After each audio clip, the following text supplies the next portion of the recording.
We will now continue with the Pavir Volokonsky. Yes, a commensurate vehicle, said one of the Cossacks, getting up on the box along with the coachman, who had a rag wrapped around his head instead of his hat, which he had already left in the tavern. The other five, together with the philosopher, climbed deep inside and settled on sacks filled with various purchases made in town. I'd be curious to know, said the philosopher, if this wagon were to be loaded, for example, with certain goods, salt, say, or iron wedges, how many horses would it need? Yes, the Cossack on the box said after some silence. It would need a sufficient number of horses. After which satisfactory answer the Cossack considered he had the right to keep silent the rest of the way. The philosopher had a great desire to find out in more detail who this chief was, what sort of character he had, what this rumor was about his daughter, who had come home in such an extraordinary fashion and was now dying, and whose story was now connected with his own, how it was with them and what went on in the house. He addressed them with questions. But the Cossacks must also have been philosophers, because they said nothing in reply, lay on the sacks and smoked their pipes. Only one of them addressed the coachman sitting on the box with a brief order. Keep an eye out, Overko, you old gawk. When you get near the tavern, the one on the Chukrilovsky Road, don't forget to stop and wake me and the other lads up if we happen to fall asleep. After that he fell rather soundly asleep.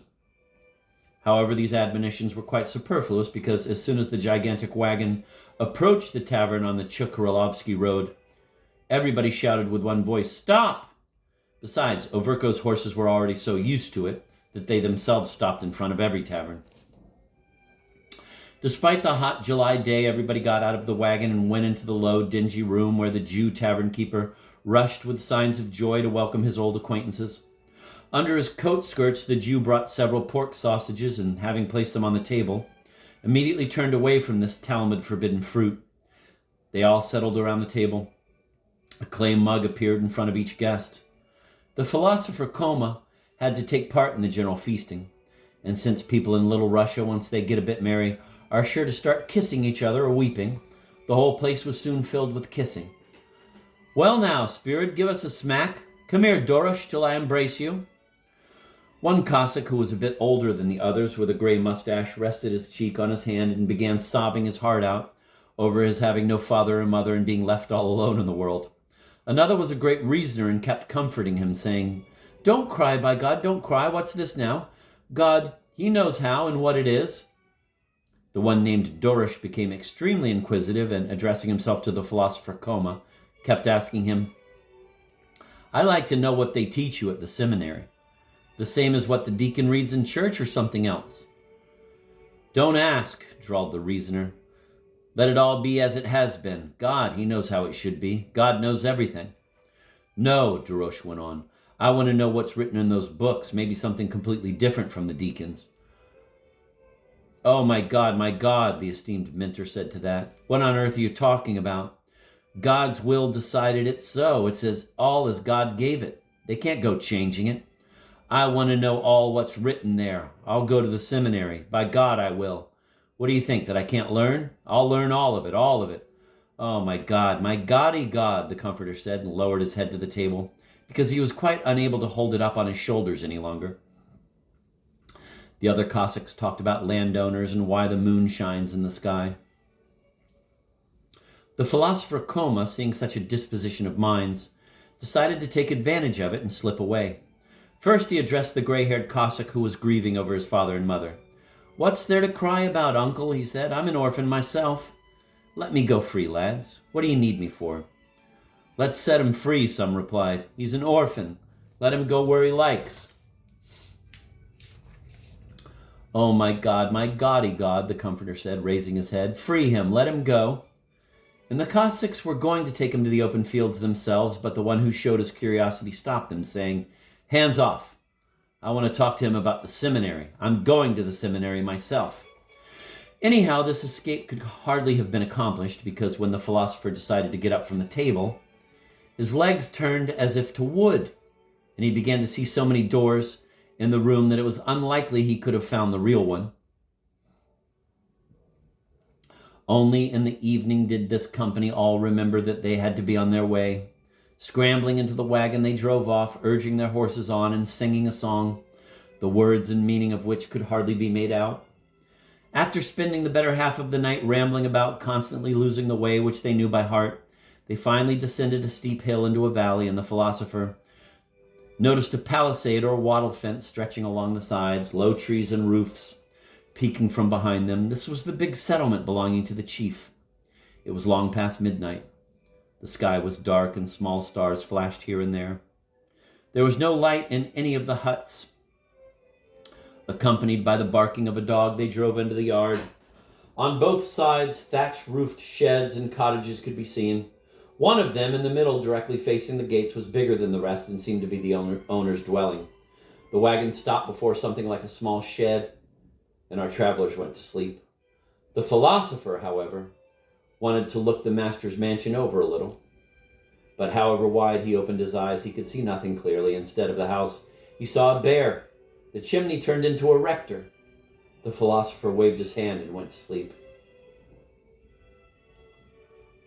When the philosopher woke up, the whole house was astir. During the night, the master's daughter had died. Servants ran to and fro in a flurry. Some old woman cried. A crowd of the curious looked through the fence into the master's yard, as if there was anything to be seen there. The philosopher began leisurely to examine the places he had been unable to make out at night. The master's house was a small, low building such as was commonly built in Little Russia in the old days. It had a thatched roof. The sharp and high little pediment with a small window resembling an upturned eye was painted all over with blue and yellow flowers and red crescents. It was held up by oak posts, the upper half rounded and the lower hexagonal, with fancy turning at the tops. Under this pediment was a small porch with benches on both sides. At the ends of the house were shed roofs on the same sort of posts, some of them twisted. A tall pear tree with a pyramidal top and trembling leaves greened in front of the house. Several barns stood in 2 rows in the yard, forming a sort of wide street leading to the house.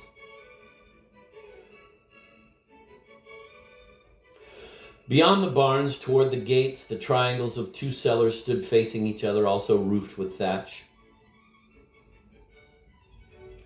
The triangular wall of each was furnished with a door and painted over with various images. On one of them, a Cossack was portrayed sitting on a barrel, holding a mug over his head with the inscription, quote, "I'll drink it all," end of quote.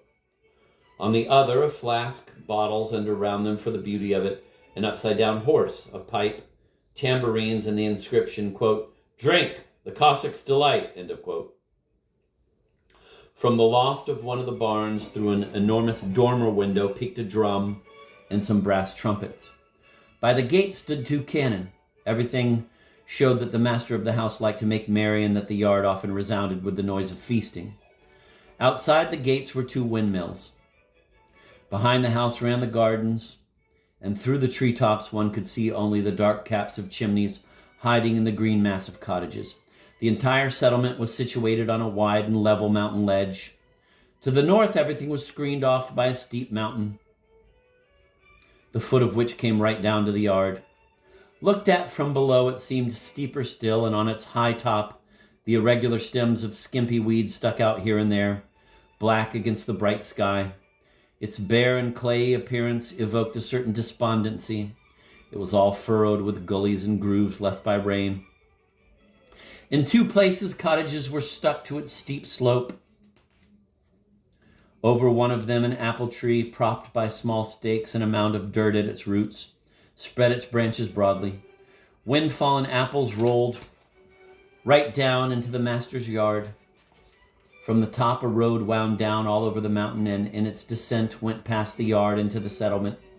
When the philosopher measured its terrible steepness and remembered the previous day's journey, he decided that either the master's horses were very smart or the Cossacks' heads were very strong to have managed, even in drunken fumes, not to tumble down headfirst along with the boundless wagon and the baggage. The philosopher stood on the highest point of the yard, and when he turned and looked in the opposite direction, he was presented with a totally different sight. The settlement, together with the slope, rolled down onto a plain. Vast meadows opened out beyond the reach of sight. Their bright greenery became darker in the distance, and whole rows of villages bloomed far off. though they were more than a dozen miles away. To the right of these meadows, mountains stretched, and the distant, barely noticeable strip of the Dnieper burned and darkled. I'm switching back to the Constance Garnett translation. Ah, a wonderful spot, said the philosopher. This would be the place to live. Fishing in the Dnieper and the ponds, bird catching with nets, or shooting king snipe and little bustards. Though I do believe there would be a few great bustards, too, in those meadows. One could dry lots of fruit, too, and sell it in the town, or, better still, make vodka of it, for there's no drink to compare with fruit vodka. But it would be just as well to consider how to slip away from here. He noticed outside the fence a little path completely overgrown with weeds. He was mechanically setting his foot on it with the idea of simply going first out for a walk, and then stealthily passing between the huts and dashing out into the open country, when he suddenly felt a rather strong hand on his shoulder. Behind him stood the old Cossack, who had on the previous evening so bitterly bewailed the death of his father and mother and his own solitary state. It's no good your thinking of running away, Mr. Philosopher, he said. This isn't the sort of establishment you can run away from, and the roads are bad, too, for anyone on foot. You had better come to the master. He's been expecting you for a long time in the parlor. Let's go, to be sure. I'm delighted, said the philosopher, and he followed the Cossack. The officer, an elderly man with gray mustaches and an expression of gloomy sadness, was sitting at a table in the parlor, his head propped on his hands. He was about 50, but the deep despondency on his face and its wan pallor showed that his soul had been crushed and shattered at one blow, and all his old gaiety and noisy merrymaking had disappeared forever. When Koma went in with the old Cossack, he removed one hand from his face and gave a slight nod in response to their low bows. Koma and the Cossack stood respectfully at the door. Who are you? Where do you come from? And what is your calling, good man? Said the captain, in a voice neither friendly nor ill-humored. A bursar, student in philosophy, Koma brute. Who was your father? I don't know, honored sir. Your mother? I don't know my mother either. It is reasonable to suppose, of course, that I had a mother, but who she was and where she came from and when she lived, I swear, good sir, I don't know. The old man paused and seemed to sink in a reverie for a minute. How did you come to know my daughter? I didn't know her, honored sir. I swear I didn't. I have never had anything to do with young ladies. Never in my life. Bless them. Begging your pardon. Why did she select you and no other to read the Psalms over her? The philosopher shrugged his shoulders. God knows how to explain that. It's a well-known thing. The gentry are forever taking fancies that the most learned men couldn't explain. And the proverb says, the devil himself must dance at the master's bidding. Are you telling the truth, philosopher? May I be struck down by thunder on the spot if I'm not. If she had only lived one brief moment longer, the captain said to himself mournfully, I should have learned all about it. Let no one else read over me, but send father at once to Kiev seminary and fetch the bursar, Koma brute. Let him pray 3 nights for my sinful soul. He knows. But what he knows I did not hear. She, poor darling, could say no more before she died. You, good man, are no doubt well known for your holy life and pious works, and she, maybe, heard tell of you? Who, I? Said the philosopher, stepping back in amazement. Holy life, he articulated, looking straight in the officer's face. God be with you, sir. What are you talking about? Why, though it's not a decent thing to speak of, I paid the baker's wife a visit on Holy Thursday. Well, I suppose there must be some reason for selecting you. You must begin your duties this very day. As to that, I would tell your honor, of course, any man versed in Holy Scripture may, as far as in him lies, but a deacon or a sacristan would be better fitted for it. They are men of understanding and know how it is all done, while besides, I haven't the right voice for it. and I myself am good for nothing. I'm not the figure for it. Well, say what you like. I shall carry out all my darling's wishes. I will spare nothing. And if for 3 nights from today you duly recite the prayers over her, I will reward you. If not, I don't advise the devil himself to anger me.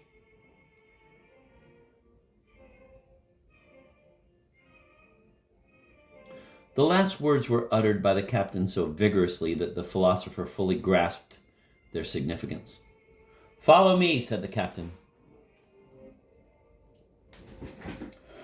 They went out into the hall. The captain opened the door into another room opposite the first. The philosopher paused a minute in the hall to blow his nose and crossed the threshold with unaccountable apprehension.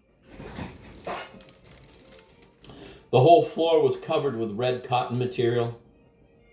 On a high table in the corner under the holy images lay the body of the dead girl on a coverlet of dark blue velvet adorned with gold fringe and tassels. Tall wax candles entwined with sprigs of golden rose stood at her feet and head, shedding a dim light that was lost in the brightness of daylight. The dead girl's face was hidden from him by the inconsolable father, who sat down facing her with his back to the door. The philosopher was impressed by the words he heard. I am grieving, my dearly beloved daughter, not that in the flower of your age you have left the earth, to my sorrow and mourning without living your allotted span. I grieve, my darling,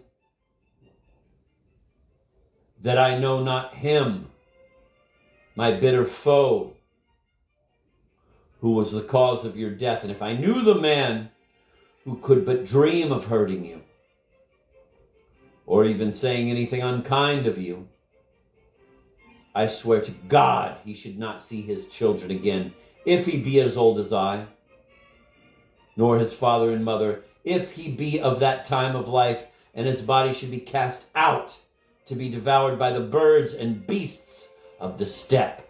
But my grief it is, my wild marigold, my bird, light of my eyes, that I must live out my days without comfort, wiping with the skirt of my coat the trickling tears that flow from my old eyes, while my enemy will be making merry and secretly mocking the feeble old man.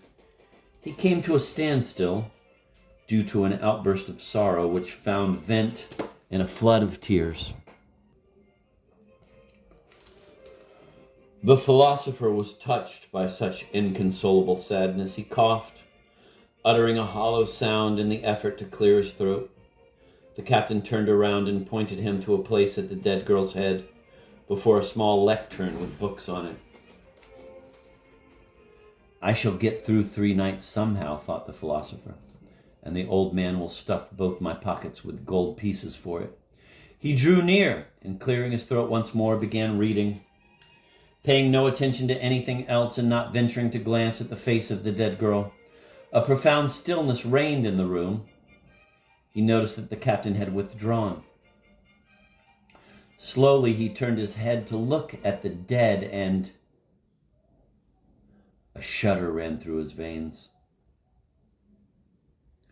Before him lay a beauty whose like had surely never been on earth before. Never, it seemed, could features have been formed in such striking yet harmonious beauty. She lay as though living, the lovely forehead, fair as snow, as silver, looked deep in thought. The even brows, dark as night in the midst of sunshine, rose proudly above the closed eyes. The eyelashes that fell like arrows on the cheeks glowed with the warmth of secret desires. The lips were rubies, ready to break into the laugh of bliss, the flood of joy. But in them, in those very features, he saw something terrible and poignant. He felt a sickening ache stirring in his heart, as though, in the midst of a whirl of gaiety and dancing crowds, someone had begun singing a funeral dirge. The rubies of her lips looked like blood surging up from her heart. All at once he was aware of something dreadfully familiar in her face. "The witch!" he cried in a voice not his own, as, turning pale, he looked away and fell to repeating his prayers. It was the witch that he had killed. When the sun was setting, they carried the corpse to the church. The philosopher supported the coffin swathed in black on his shoulder and felt something cold as ice on it. The captain walked in front, with his hand on the right side of the dead girl's narrow coffin. The wooden church, blackened by age and overgrown with green lichen, stood disconsolately with its 3 cone-shaped domes at the very end of the village. It was evident that no service had been performed in it for a long time. Candles had been lighted before almost every image. The coffin was set down in the center, opposite the altar. The old captain kissed the dead girl once more, bowed down to the ground, and went out with the coffin bearers, giving orders that the philosopher should have a good supper and then be taken to the church. On reaching the kitchen, all the men who had carried the coffin began putting their hands on the stove, as the custom is with Little Russians after seeing a dead body.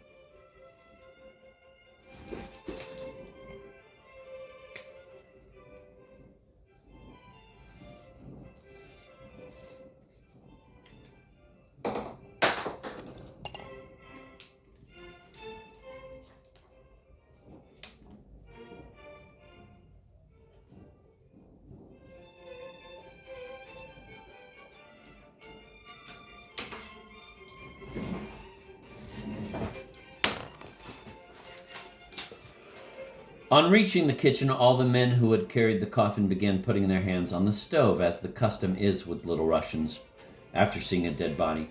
The hunger of which the philosopher began at that moment to be conscious made him for some minutes entirely oblivious of the dead girl. Soon all the servants began gradually assembling in the kitchen, which in the captain's house was something like a club, where all the inhabitants of the yard gathered together, including even the dogs, who, wagging their tails, came to the door for bones and scraps. Wherever anybody might be sent and with whatever duty he might be charged, he always went first to the kitchen to rest for at least a minute on the bench and smoke a pipe. All the unmarried men in their smart Cossack coats lay there almost all day long on the bench, under the bench, or on the stove, anywhere, in fact, where a comfortable place could be found. Then everybody invariably left behind in the kitchen either his cap or a whip to keep stray dogs off or some such thing. What a detail.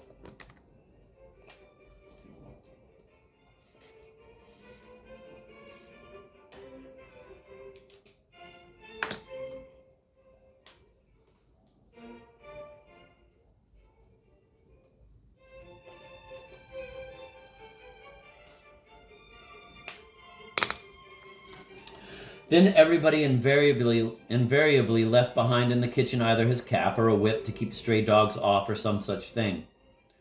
But the biggest crowd always gathered at supper time, when the coachman who had taken the horses to the paddock and the herdsman who had brought the cows in to be milked, and all the others who were not to be seen during the day came in.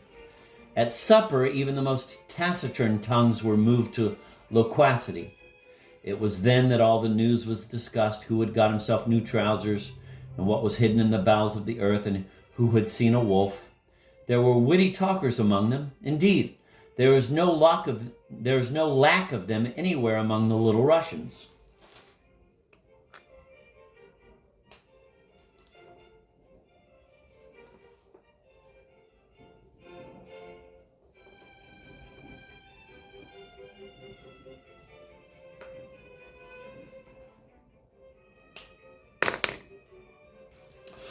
The philosopher sat down with the others in a big circle in the open air before the kitchen door. Soon a peasant woman in a red bonnet popped out, holding in both hands a steaming bowl of dumplings, which she set down in their midst. Each pulled out a wooden spoon from his pocket, or, for lack of a spoon, a wooden stick. As soon as their jaws began moving more slowly, and the wolfish hunger of the whole party was somewhat assuaged, many of them began talking. The conversation naturally turned on the dead maiden. "Is it true said a young shepherd who had put so many buttons and copper discs on the leather strap on which his pipe hung that he looked like a small haberdasher's shop. Is it true that the young lady, pardon the expression, was on friendly terms with the evil one? I'm going to switch to Viy Gogol because I want to hear what they say about that. The philosopher sat down with the others in a wide circle under the open sky in front of the kitchen porch. Soon a woman in red cap stuck herself out the door holding a hot pot of dumplings with both hands and placed it in the midst of those ready to eat. Each of them took a wooden spoon from his pocket, or some, lacking a spoon, a splinter of wood. As soon as the mouths began to move a bit more slowly and the wolfish appetite of the whole gathering subsided a little, many began to talk. The talk naturally had to turn to the dead girl. "Is it true," said one young shepherd, who had stuck so many buttons and brass badges on his leather pipe strap that he looked like a mercer's shop, "is it true that the young miss, not to speak ill of her, kept company with the unclean one?" "Who? The young miss?" said Darush, already known to our philosopher. "But she was a downright witch. I'll swear she was a witch." "Enough, Darush," said another, the one who had shown such readiness to give comfort during the trip. "God help them. It's none of our business. No point in talking about it." But Darush was not at all disposed to be silent. He had only just gone to the cellar with the steward on some necessary business, and after bending a couple of times to 2 or 3 barrels, had come out extremely cheerful and talking nonstop.